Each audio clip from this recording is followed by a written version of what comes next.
In a significant political development, 35 young voters from 8 families in Karvuk have switched their allegiance from the BJP and Tripura Matha to join the Congress party today.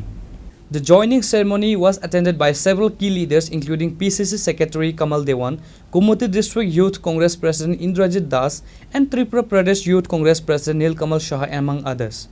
The new members were welcomed into the party by attending leaders.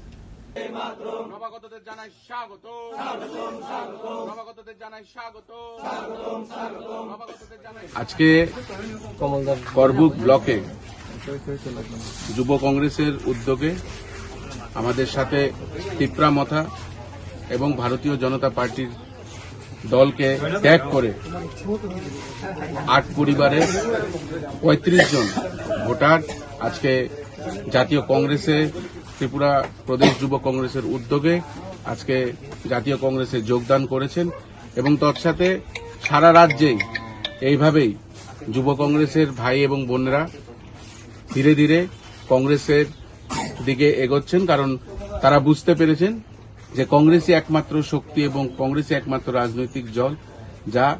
তাদের জন্য আগেও কাজ করেছেন এবং ভবিষ্যতেও আদিবাসীদের জন্য কাজ করবেন। Bureau report